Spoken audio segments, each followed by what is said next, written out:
Movie review: 1955's Marty, directed by Delbert Mann. It was his first picture directing.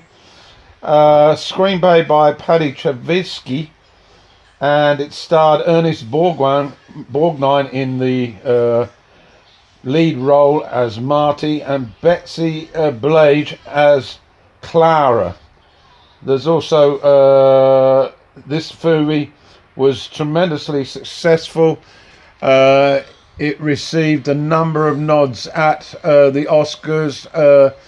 It won for Best Picture, it won for Best Director and Best Leading Actor, and also nominations for Betsy Blair for Best Actress and a Supporting Actor nomination. So what have we got? We've got a setting in the Bronx in New York City. It's mid-50s, of course. Marty works at a butcher's shop. He's a member of a big family with lots of sisters and brothers. They are a Italian-American family, and we arrive at the beginning of the movie with Marty working, serving customers, and repeatedly customers are talking to Marty about why he hasn't got married yet. He's a 34-year-old man, single, and very much the stereotypical family of the time was that men were married by the time they got to 30. Marty lives with his mother, and basically the film is about how this man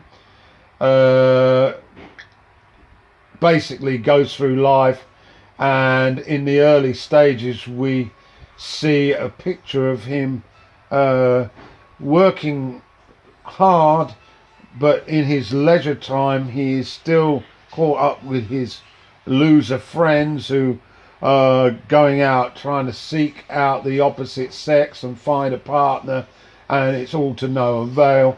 Marty has a very low self-esteem.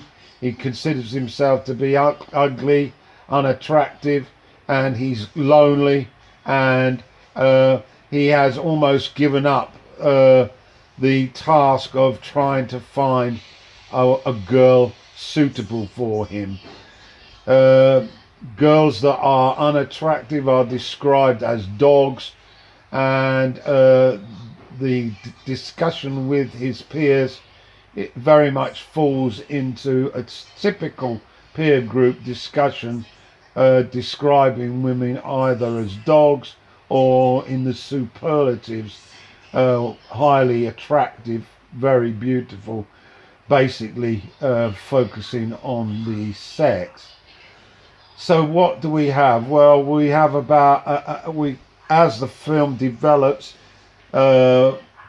Marty goes along to a ballroom with one of his friends, witnesses a young girl being ditched by a man as a consequence of another girl appearing who he prefers.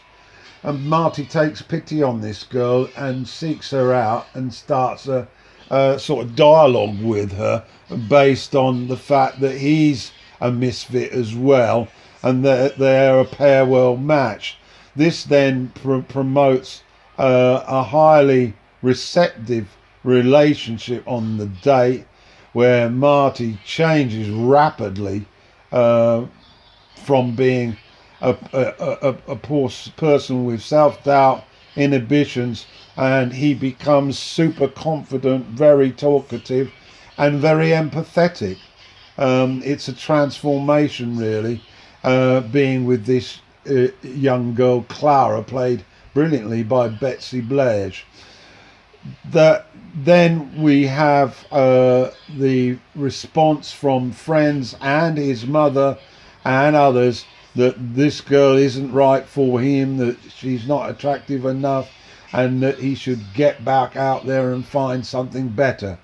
That's the gist of the film. I thought it was very sensitively put together. I watched this film about a decade back and I found it to be extremely ordinary and couldn't really work out why it gained so much attention and won the Oscar Best Film. However, watching it a second time, and it's amazing how some movies you really do need to give it a second look. It's really a film about how the ordinary can be extraordinary, how life can succeed with all that, without all the frills and glamour, about how success isn't really managed by how glamorous you are or by how much glitz you have in your possessions, but more about following your heart. And the fashionable way to succeed isn't always the correct way, and often it ends in failure. It's a inspiring sort of movie. I can see why Borgnine won the Oscar for this. It's a complete contrast, really, to many roles that he played in other films, where he is very much the sort of hard man, stereotypical, macho, egocentric male. So that's it then. That's Marty, 1955.